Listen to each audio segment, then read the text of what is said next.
Welcome to Snack and a Movie. I want to say a big welcome to Melva McLean, BJ Verot. You have some incredible news about a certain short film called Chopin's Heart. So Melva, explain.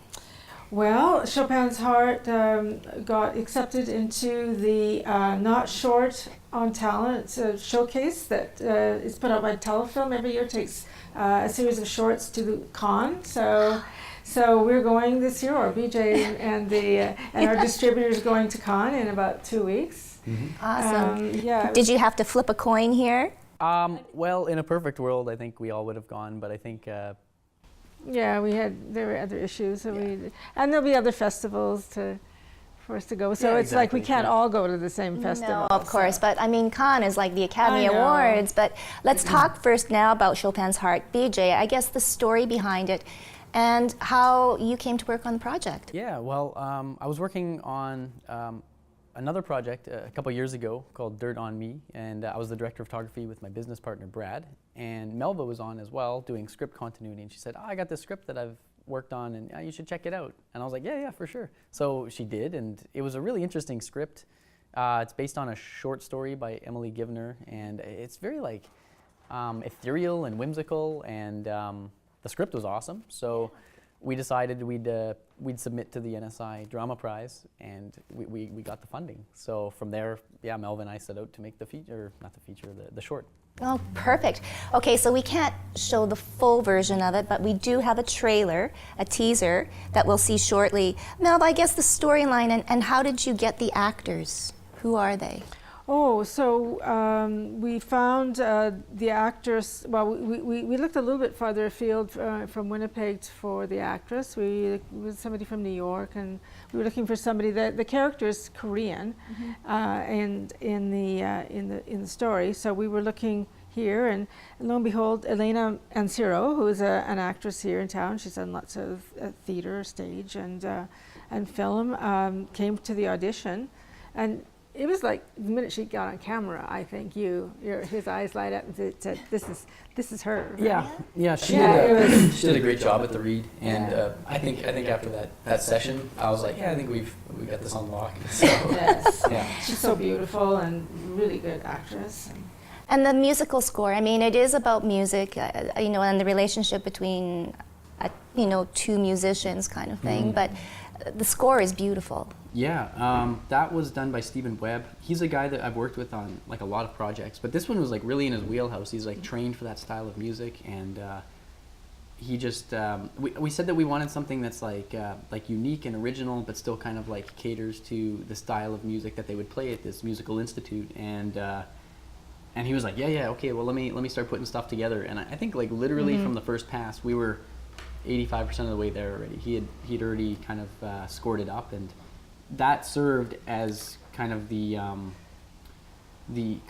underlying tone for the film from there. And this was like months before we had gone to camera. So, but he'd already laid the foundation for how the film would kind of play out from there. And it's locations now shot here in Winnipeg, and I found it really hard to believe because usually when it's shot in Winnipeg, I know that place, but. So we used for the shooting scenes of the piano playing and the work they do together in the studio. We used the Daphne Choral Studio, which is below the Pantages Theatre. Right. So it had a big grand piano that Paul Esiambre, who was the actor in, and he knew a little bit of how to play the piano. So Stephen actually taught him. So the opening piece of it, so he could sit down at the piano, and we had the cello in there, and it was gorgeous. It had these nice big windows and lights, and of course we had a bit of fun that day because we had a torrential downpour in the evening, and the water started to come in, so we had to move all of the equipment out of the theater. Yeah, the studio is kind of like in a bowl, like it's like in the basement, but it's still all open windows, but it's kind of in a bit of a valley. So Everything went. Like she said, it was torrential, and you could see in the windows. It was like it was starting to rise. Like fishbowl. We could see the water rising. So we had to clear out all of our gear before we had wrapped that location. So we had to make some changes, and the next shot was a walk and talk on a Steadicam instead of right. Well, that's it. Just in the hallway, but it worked. You have to, if problems come up, and you've got to think on the fly. Think on the fly. Yeah, right? pretty much. And then the love scene was shot in my dining room. We just cleared out the dining room entirely, and we built a. Yeah, we just like knocked everything off the table and threw sheets. Made it a bedroom, yeah. Yeah, we flew everything out of her dining room, got a bed in there. We just made it look like an apartment or a condo style bedroom, and It certainly worked. And one of our set decorators, Crystal Stark, was insistent that to do the love scene, she needed a certain thread count of India cotton. Sheets? I don't know, was it 8,000 thread? I don't know what thread count. I don't know, higher's better, right? So It's the kind of cotton that it just crinkles and looks like really sexy, and when the light hits it, it looks like it's. Sounds like you've learned a lot on this set. Yes. And did you get to keep the sheets? No. Oh. BJ's got them right now. I don't think I got them either. Who did get the sheets? Who got the sexy sheets? I don't Oh, know. that was part of the budget of the film. Yeah. They do. I mean, I was laughed at first, but when you see the film, right, it's like, I want those sheets. Yes. Well, hopefully we will after it debuts in Cannes, but I'm going to throw it now over to BJ because we're actually going to watch your little short film, Loss of Contact. So Strata Productions is your company, and Loss of Contact is, I guess, a polar opposite of Chopin's Heart. Well, I mean, if you're looking at these things stylistically, yes, Chopin is it's a drama, and tonally it's a lot more serious. Loss of Contact, on the other hand, is kind of like a mockumentary comedy. It's really frenetic editing and like crazy characters, and it's a comedy that we screened at the CBC Short Film Face-Off. Great. So yeah. And it's up for some recognition too as well? It actually won the CBC Short Film Face-Off. There you go. Yeah. Well, so you're like, awards and accolades are coming all over the place, and it's so nice that it's happening here in Winnipeg. So lastly, snacks. What did you bring, Melva? I brought, there are pecan butter tarts. Ooh. So Your favorite? My favorite, and a little bit of ice cream on top usually is really good. And BJ? I brought Tim Tams. They're great. Never heard of them. Yeah, they're like an Australian cookie. And like I was saying, we were talking earlier, and I was telling her about the infamous Tam Slam. If you take one of the cookies and you bite off this corner and basically the opposing corners, you can suck coffee up into it like a straw, and then you just eat it all in one shot. Okay, well, And it's a I'll get the classic. coffee. You bite off the ends. Yeah. Now, here is Loss of Contact.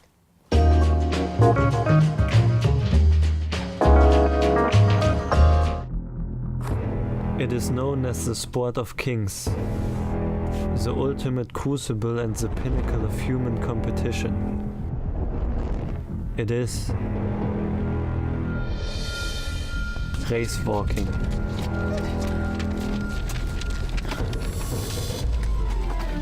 July 4th, 2014 was an interesting time in the sport. Defending champion Nobel van der Voort, who had been undefeated for the past 10 years, was an unstoppable force in the sport. He was the odds-on favorite to dominate the field of competitors and claim yet another world championship. One man, simply known as Virgile, a French national, had grown tired of finishing in second place to Van der Voort. He began to use questionable tactics to further himself. A great darkness had grown within him, or as they say in French, une place noire. The unthinkable occurred as Van der Voort awoke one morning. He had Überbunions. With the defending champion removed from the competition, this opened the door for new participants to seize the throne, including ruggedly handsome up-and-comer Humphrey Manigan. Charismatic and deliciously beautiful, Manigan was cutting a bloody swath to the top of the rankings.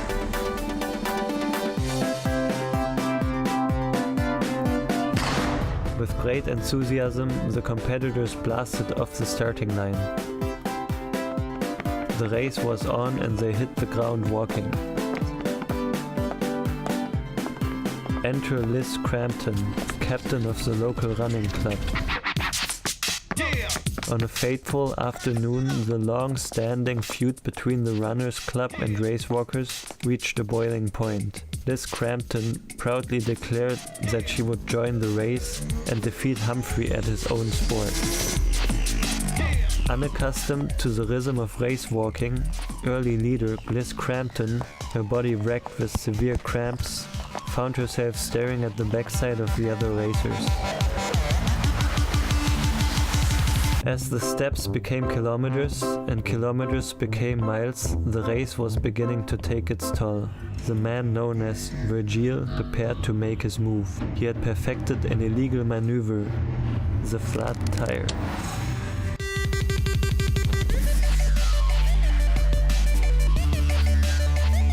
However, the karmic backlash rippled through the muscles, up his calf and through to his hamstring, manifesting itself as a cramp.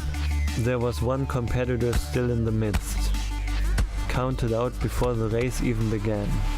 Underdog Casey Ricketts. A man who entered the race to prove his convictions. A man who vowed to his wife, "I will walk again." The two fierce competitors battled step to step, and ultimately, the man known as Virgil was the first to finish.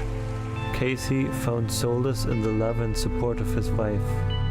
A whistle cut through the air. One foot must always maintain contact with the ground at all times. Virgil had committed a loss of contact and was thusly disqualified. As the only person to complete the race, Casey Ricketts was declared the winner.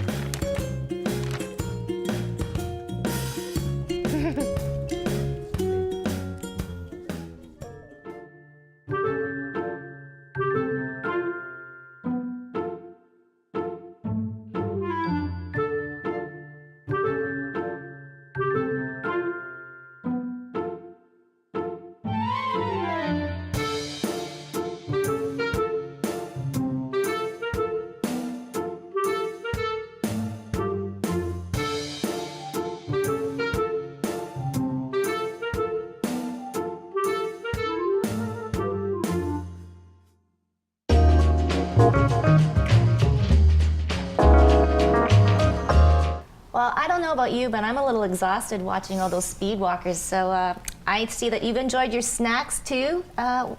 What's with that, BJ? Oh, I have the Tam Slam prepped. I learned this What is from that? Okay, well, what He's you do gonna is demonstrate. you bite the corners off of each end, and then you put it in your coffee, and it's kind of messy, so you don't want to be doing this all the time or Oh yeah, right. do it at home. But you suck up the coffee through the cookie, and then you just throw it in your mouth. Yeah, I'm sure you're going to be showing your little baby daughter that trick too. It's falling apart. All right. Anyways, wow. But lots of contact, very funny, very good. Thank you very much. That cookie is also very And good. great. And there's a little bit more news on Chopin's Heart too, Melva? Yes, we have a website, Chopin's Heart film.com, and we're going to be putting stuff on every day from Cannes, blogging a bit, and if you can get me some celebrity shots. And, Right, yeah. And, Oh, yeah. and I'll where be on it. people, Yeah. and yes, get a shot with Woody Allen. Oh, And we just from what their day is like, kind of thing, blogging from Cannes, and you can Yeah. send pictures and where they ate and the beach, The wine. and the wine, Yeah. and Yes, I whatever. know. And what about the films? Oh, yeah, you Oh, talked about yeah. the films too. well, congratulations, both of you. Melva, BJ, Chopin's Heart, going to Cannes. We'll leave you now with a little teaser from Chopin's Heart. That's it for Snack in the Movie.